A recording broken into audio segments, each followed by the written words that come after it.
Hi, I'm very happy to be presenting to you today our remote viewing applications survey and a little bit about the recent history of remote viewing. My name is Debra Lynne Katz and my co-author is Dr. Patrizio Tressoldi. We're going to be covering just 1 minute of the original remote viewing history, which most people are familiar with. And then I'm going to give you an anthropological snapshot of recent remote viewing applications and research-based developments. We'll then give you the main portion of our paper, which is the remote viewing survey project and our findings with that. And then we will move on to our question and answer session after that. So, remote viewing in 1 minute. The US military operated a remote viewing program for over 20 years, and over 40 government agencies were involved with constant contract renewals, and this spanned from the Navy to the CIA, Defense Intelligence Agency, and so many more agencies within the US government. Stanford Research Institute was the research arm with the aim of doing research and development for operational purposes. Many people were involved, such as Parapsychology Association members, Pudov and Targ, and of course Ed May, and all the various military remote viewers. But Ingo Swann can really be credited with coming up with various protocols, as can Skip Atwater, who headed the operational unit at Fort Meade Army Installation. And these are protocols that are going to be relevant for what remote viewers are doing today because they've carried those forward. Since the program's disbandment in the early 1990s, remote viewing has gone on to be popularized and today enjoys much attention in the media. But present-day applied activities of remote viewers are not widely known outside of the circles in which they operate, and that's where this project comes in. So remote viewing is a specific psi thought collective.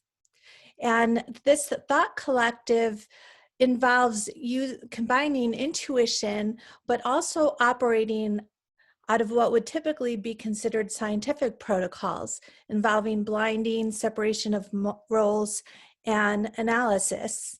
And how do we know this? Well, besides for myself having been involved in this community for well over a decade, we can look to the research awards being given by the various remote viewing professional organizations such as the International Remote Viewing Association. There are archival collections, a number of these. I worked in the Ingo Swann archives at University of West Georgia, and there are now more archives around the world that are having information about the remote viewing programs. And then there are professional conferences and different research initiatives. And here what I did was I took the covers of actual publications that have contained articles about remote viewing in the last decade or so, and you can see we have formal publications such as the Journal of Scientific Exploration and the JSPR. We have the Journal of Parapsychology. We have then a little less formal but still considered within the scientific realm, Edge Science and Aperture Magazine, and a few other ones as well. So these have all presented remote viewing applied projects. And so many times applied projects are also a combination of research and real life projects. So topics explored in the last 10 years in these publications. These would be locating down aircraft, locating adoptive parents, crime solving, healing, and medical applications, locating while predicting elections, scientific-based projects, business consulting, creative projects using employees as viewers, music composition, planetary exploration and UFOs, financial forecasting, and sports and horse racing, just to name a few. And many people are familiar with associative remote viewing, which is a specific type of remote viewing setup involving allowing for remote viewers and managers working with them to make predictions about future outcomes. And a lot of times these have to do with the stock market or with horse racing or sports or things like that. And so while there's been 50 publications related to associative remote viewing since 1984, there's been about 30 since 2010. And ARV setups mirror parapsychology. And just showing you here that this is a pretty exhaustive list of the publications that have come out in the last 30 years. Okay, and then we have many remote viewing application-based businesses. And so what I did was I looked up those businesses and I took their logos or something from their website just to show you. And you can see there's some large organizations like the Applied Precognition Project, extremely active in the applied area. We have Alexis Champions, Intuition, Iris project. He has presented at the PA conferences before. Julia Mossbridge, who's a PA member, she is doing a lot with applications. They're doing applications work at the Rhine. And then Gail Huzik, she's a Harvard attorney or Harvard graduate attorney, and she has done a ton of applications work. And so we have a wide array of both professional organizations, research organizations, and then we also have some individuals who are offering remote viewing applications services. And then we also have organizations that are offering remote viewing training. Now, oftentimes organizations will do both, but not all of them. So the Monroe Institute, they're doing research. They also offer training, but they're not really offering applications-based services. And then we have many books, and these are the book covers of just the books that cover remote viewing applications in the last 10 years or so. So there's a ton more books about the original history, but a lot of people don't realize how many books have come out about more recent applications work, and also books training people in how to do applications work. And then we also have many remote viewing online communities, and some of these are quite large. The largest community is 38,000 members, and that is for the subreddit groups. And then we have a Facebook page that has over 11,500 people, and then several Facebook group pages that aren't quite as large, but combined there's quite a few people, and they discuss how to do remote viewing, how to train, how to all the different issues that arrive around applications. Also, what's interesting from a research perspective or sociological perspective is that many of them offer mission statements, so you can really get a feel for how devoted they are to maintaining the original scientific protocols from which remote viewing was launched.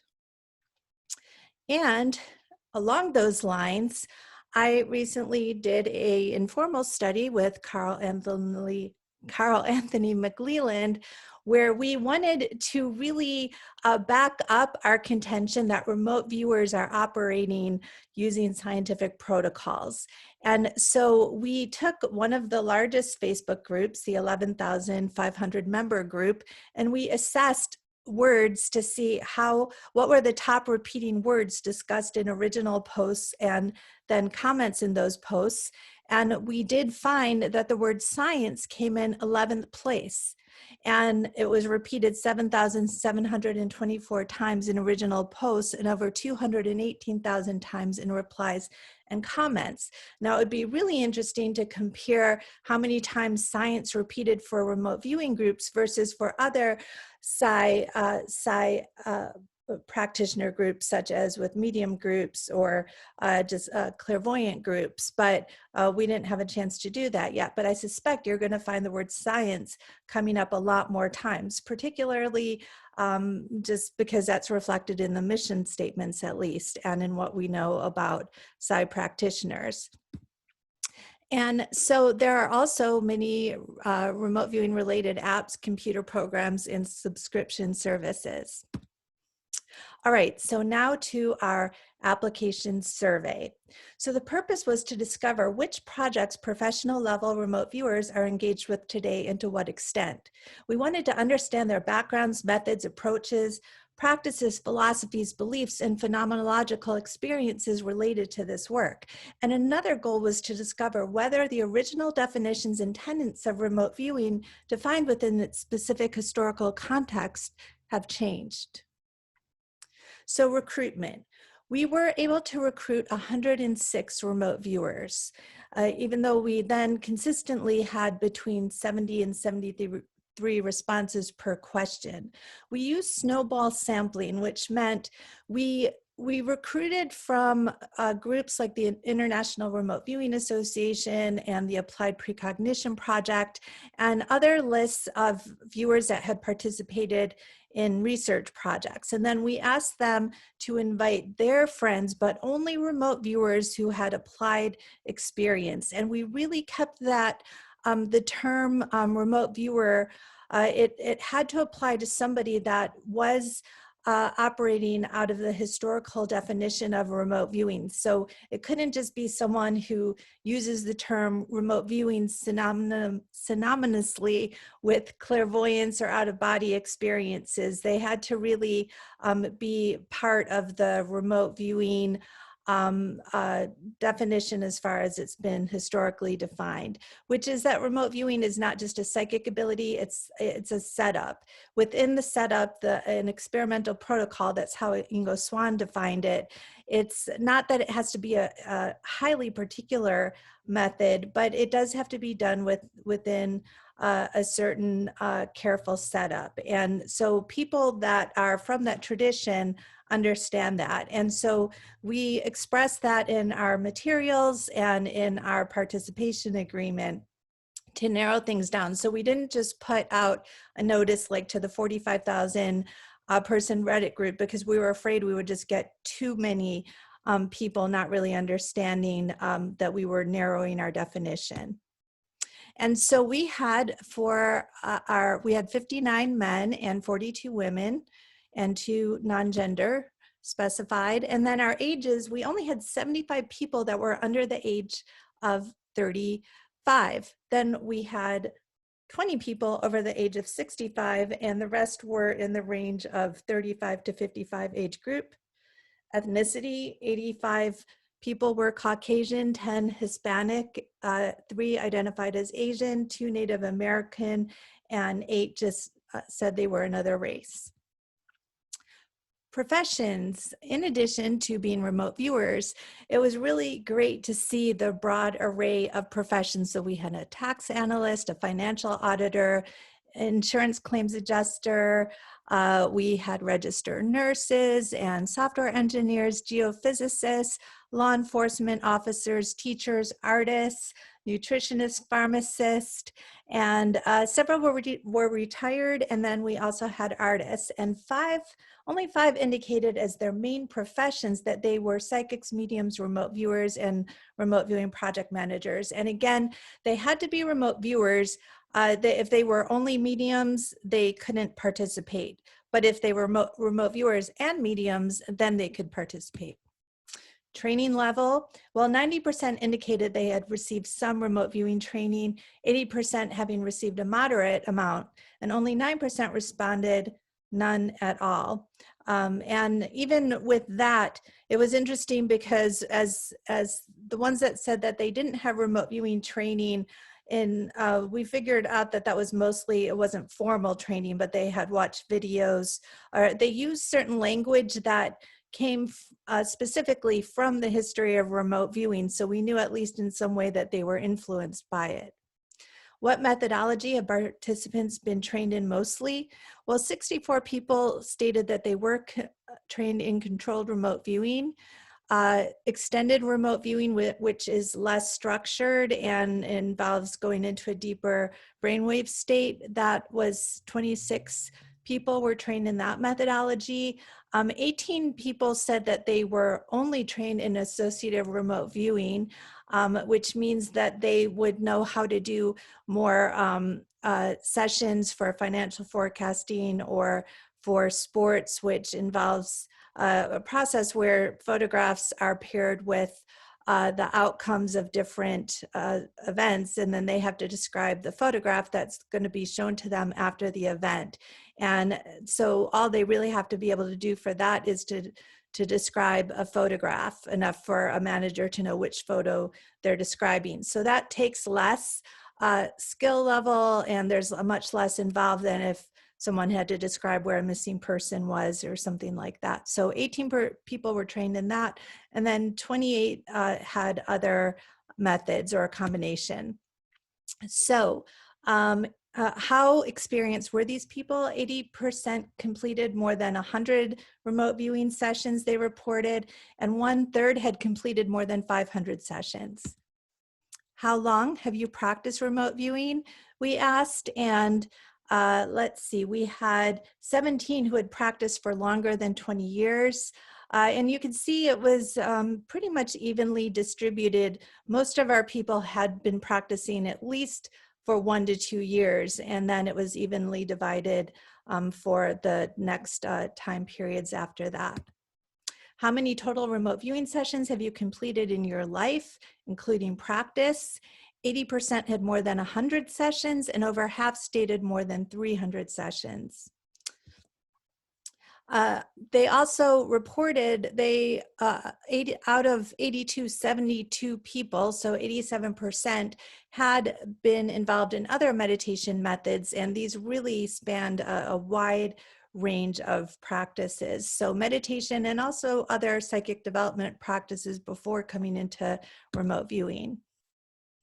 And so our results, what you've all been waiting for. So our main findings is that remote viewing applications are wide, spanning from business to scientific and intelligence applications, and for the use of personal, corporate, and public agencies. And I'm now going to go over what some of those applications are, but you could see in this slide, there are many of them. So we'll go over that now. Financial forecasting.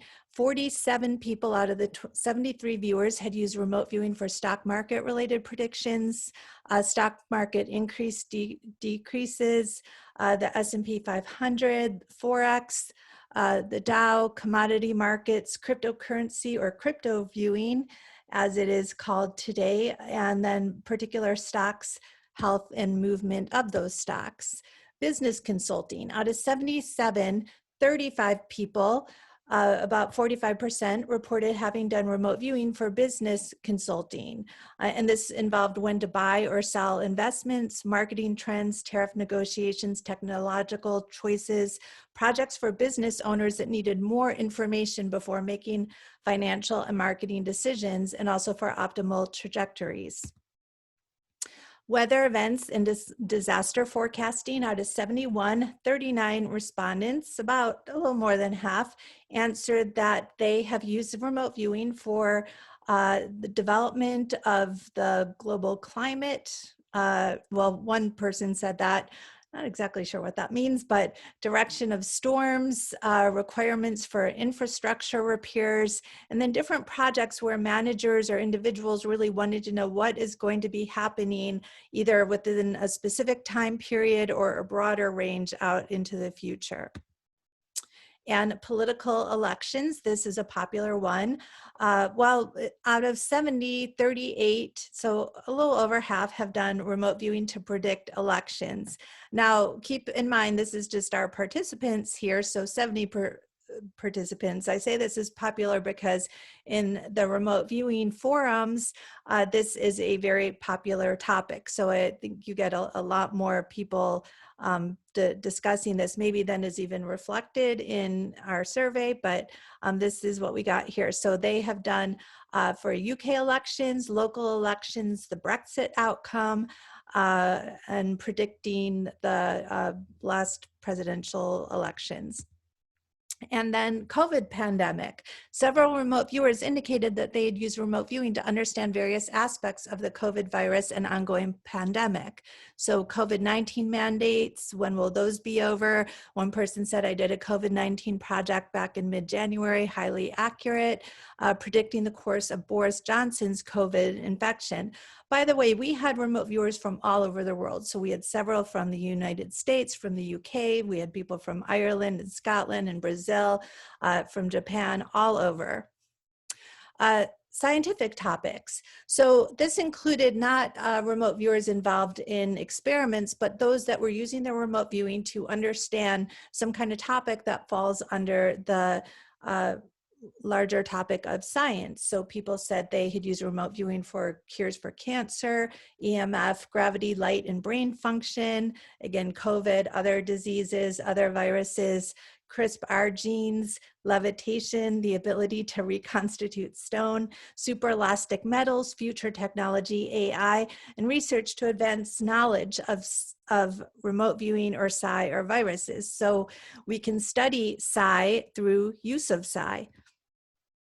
Remote viewing for physical health, diagnosis, and healing. Out of 76 respondents, 42 responded, again, a little over half, that they did do a remote viewing for their self, family, friends, and clients, where they did things to help seriously ill people who would go on to recover. So they use their abilities to help other medical professionals for decision-making, for influencing or healing, investigating mental health or clients, investigating the mental health for clients that had asked, they wanted to know about someone else in their lives. Pets. So there were quite a few responses throughout our survey where remote viewing was used to help pets and to help people who had pets answer questions. And there were several comments about ethics and legal concerns. So some remote viewers said, no, we don't do anything like this. It would be unethical in case we were incorrect, or we could get into trouble if we did anything having to do with medical. So there was definitely some concerns expressed there.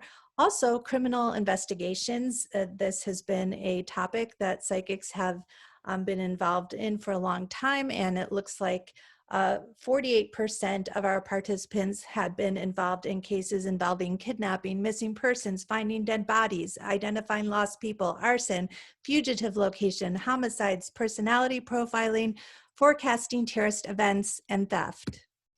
Criminal investigations, who is the client? Well, these were detectives, federal and local law enforcement, remote viewing groups and instructors, and family members. Also, we did ask about intelligence investigations, and only 27 of our participants, which was 36%, responded yes. Several viewers indicated that they did not feel comfortable discussing their work on criminal cases due to non-disclosure agreements and confidentiality issues. Now, this is something I do want to take a pause here and say, this came up a lot, much more so than we anticipated. This came up even when we were recruiting people, that they said that we were asking them questions they weren't, or they were afraid we would ask them questions that they weren't able to answer. These were personal, about their own income, as their professional income as remote viewers.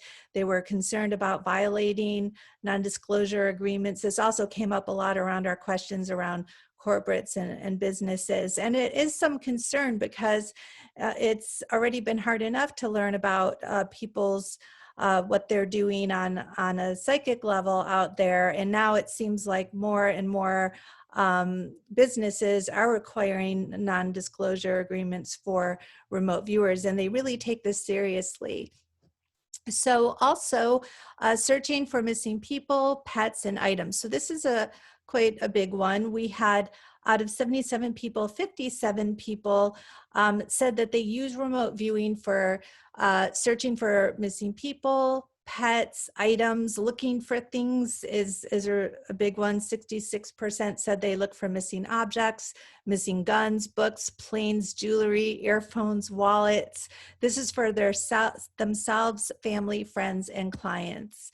And then archaeological projects. Archaeological projects was first were first made popular by Stephen Schwartz, who I'm sure everyone here is really familiar with the Alexandria Project, or his underwater project. So these types of projects seem to be continuing today.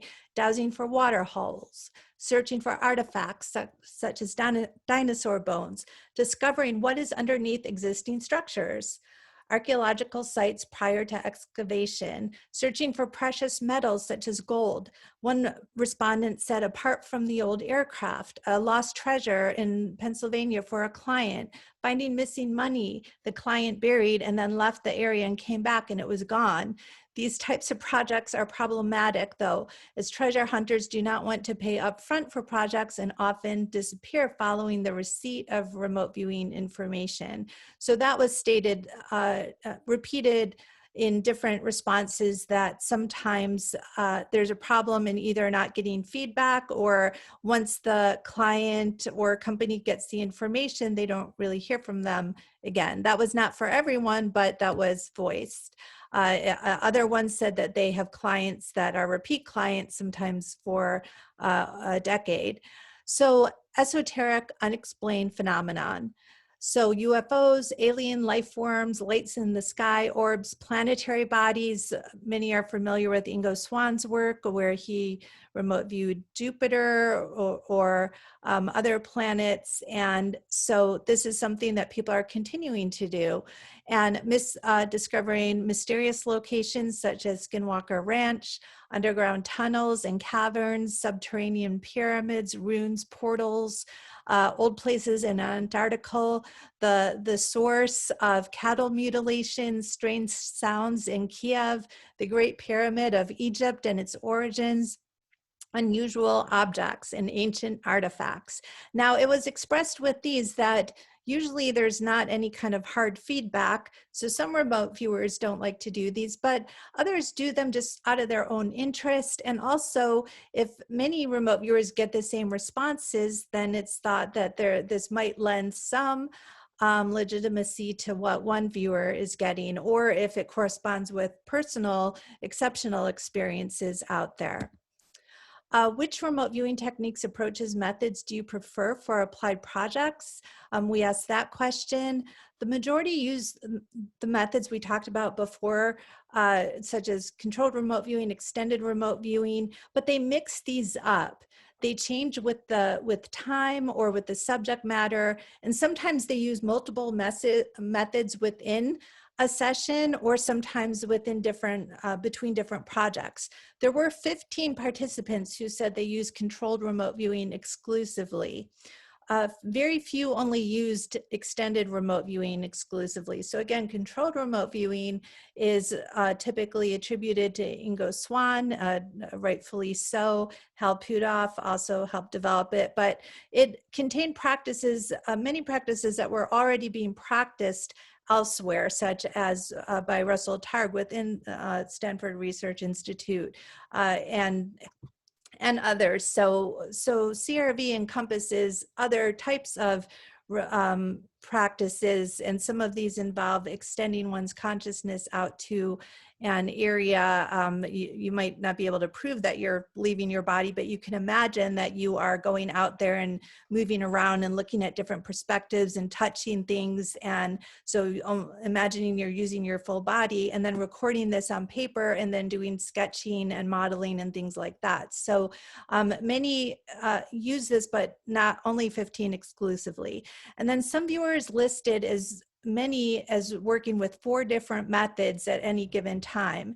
Several viewers mentioned that they do like to do associative remote viewing, as it can be done quickly. And for this, they do not stick to the same protocols they would use for other types of applied projects. It should be noted that even for the responses where viewers said they use only their own methods, it is clear to the researchers that from some of the language used, such as ideograms or analytic overlay, that they at least borrow concepts from controlled remote viewing. Other methods also were dowsing. Working with groups or alone. Out of 73, 51 people, so this would be 69%, did say that they work with a group who is the leader, and the group leader then interfaces with the client. So the remote viewer doesn't have to talk to the client and deal either with their emotions or risking getting front-loaded. And you'll hear me talk about front-loading here for a minute or two, and that has to do with receiving information up front about the nature of the project. So for example, if someone had a missing wedding ring and they said, I want you to find my wedding ring, that is the front loading, find my wedding ring. They're hopefully not going to say more than that, because remote viewers don't like to have, they don't want to hear, I think my wedding ring fell into the kitchen sink, or the last time I saw it was in the bathroom. No, that would be that would just be extra noise. So remote viewers don't want to work with that. Some of them indicated that they do like to know it's a wedding ring. Others would say, no, I don't even want to know that. So working with a group and a leader makes it so that they don't have to be exposed to that extra information. But then 48 did say that they sometimes work directly with clients, and then some said they work with a partner who interfaces with the client, and that partner was sometimes a spouse or a boyfriend, girlfriend, sometimes just a friend, and swapping roles. So some of the remote viewers indicated that they operate as project managers and judges and things like that, as in addition to remote viewing.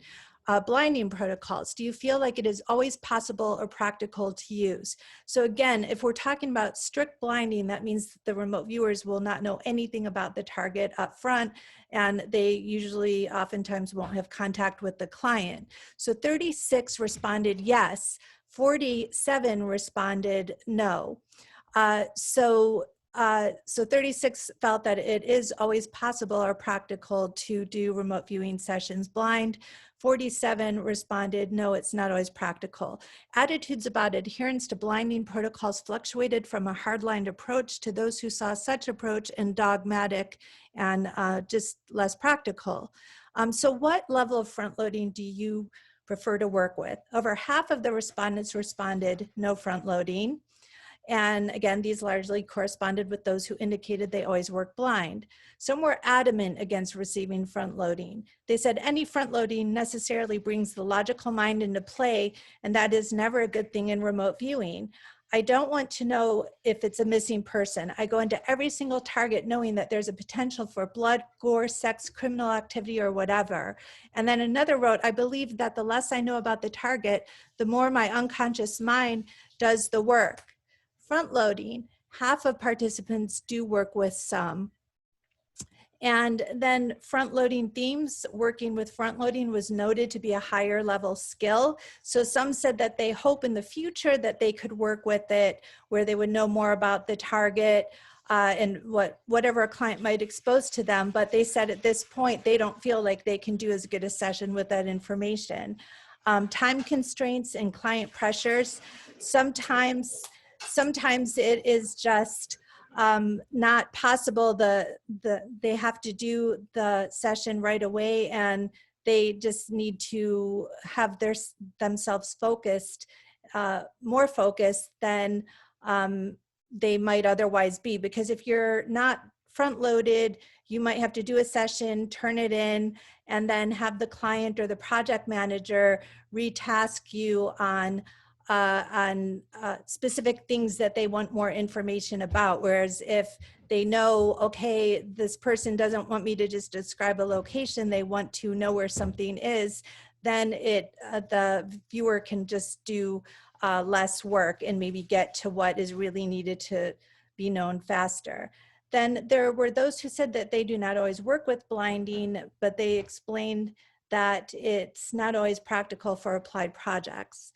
And a few stated they start with blinding, then relax. They can go back to get more information, knowing more later. So they want to be really strict at first, but then they can maybe have some feedback, and the client will say, oh, well, you know, this makes sense, but can you explore what you got over here a little bit more?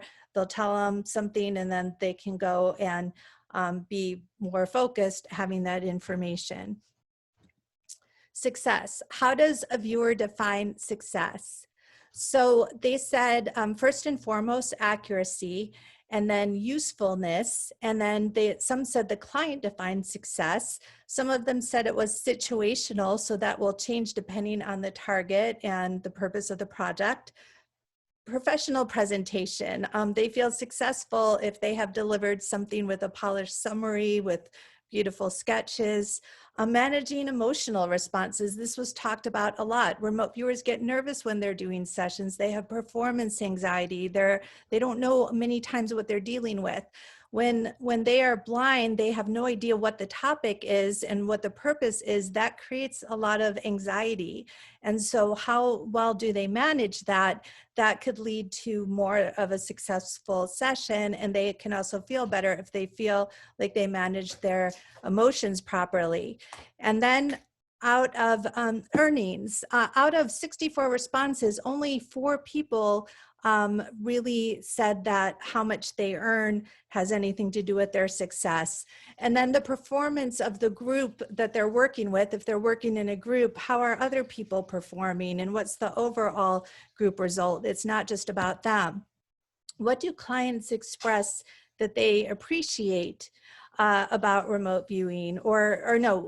Yes, what do the remote viewers' clients express that they appreciate about them? So remote viewers felt what their clients appreciate is accuracy, clarity, consistency, and detailed information, ability to work with little to no front loading, blinding, professionalism in reporting, summarizing, describing, and communicating, stretching. Clients exhibit strong emotional or sketching, not stretching, but sketching. Clients have reported that they appreciate the viewers can produce accurate sketches and detailed sketches. And also clients exhibit strong emotional responses.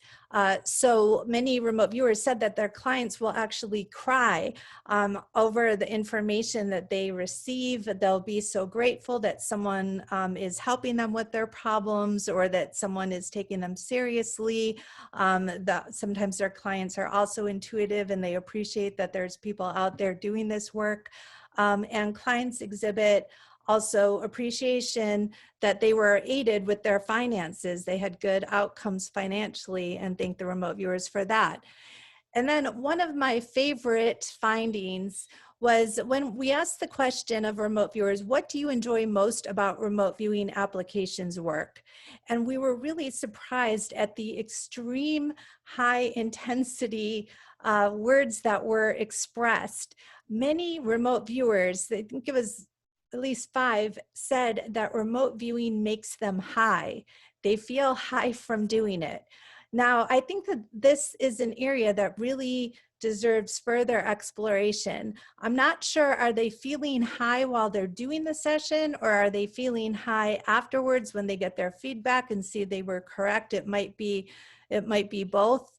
They didn't say they always feel this way, but they just voice so much excitement. And as you can see in the background, I created a word cloud that encompasses the most repeating words. So you can see high, fascinating, appreciation, love it all. As one viewer said, this is the most fascinating thing I've ever encountered in my life. And this love it all, just all aspects. So this was really cool to see, and it would be interesting to see how does this correspond with brain research into remote viewing. I know at the Monroe Institute and University of Virginia right now they're doing brain research, and it'd be just interesting to see if you could correlate what's happening in the brain when the viewers are having this experience of euphoria. They said that they got so much insight and learning out of what they were doing. And they also expressed extreme appreciation that they have an opportunity to help others in this way. And oftentimes it's helping people who've gone to other sources for help, and just sometimes remote viewing is their last resort. They loved it when they got feedback, especially positive feedback. And they said that there was a metaphysical and spiritual element also. Not everyone expressed this, but many people did. And then also the benefits. They said that remote viewing helps them with their personal growth, with learning, with insights, again, with helping others, knowing that they're helping people. Challenges. Many challenges were voiced. Difficulty turning down logic, having patience, focus, my left brain trying to label everything, can't reach 100% accuracy, meeting deadlines, finding quiet time, emotional impact after feedback. And then sometimes, despite the information they give, the cases still have negative outcomes, such as giving accurate information about where a missing person is, but the person isn't found in time. So the person is found in a location that corresponds with their descriptions, and yet they weren't found in time and the person has perished. And only one stated that they felt that their own lack of formal training, this was someone who had just trained through videos, but they felt that that lack of training was getting in their way. Other challenges, not in control of what happens with the information. So they sometimes give clients information. Your wallet is in your car in the back seat and the client can't find it for a while.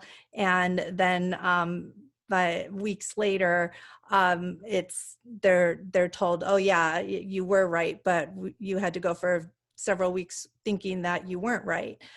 So tasking, sometimes the tasking, again, tasking is the thing that the remote viewer is supposed to be describing. Sometimes it's confusing or unclear, or too broad, or failed to address that which needs to be known. And sometimes this is the fault of the client. Sometimes this is the fault of project managers. Conclusion, scientific principles are still being carried forward. Remote viewing for applications work continues to be carried out in the spirit in which it was intended. We found it's been carried out for practical use and as an informational gathering tool by articulate, thoughtful, and engaged participants. We found that most respondents expressed both awareness of and respect for the scientific principles related to blinding and separation of roles, yet there was a range of views regarding the practicality of adhering to these for applications purposes. And I'd like to just thank all of you. And also, if you want to learn more about applications, and particularly applications having to do with predicting outcomes for sports, politics, finances, and the lottery, you can check out my new book with my co-author, John Knowles, 700-page book where we cover the formal scientific literature, a lot of parapsychology-oriented literature, and then also we focus on what remote viewers are doing today in these areas as individuals and groups and organizations. All right, now looking forward to our discussion. Thank you.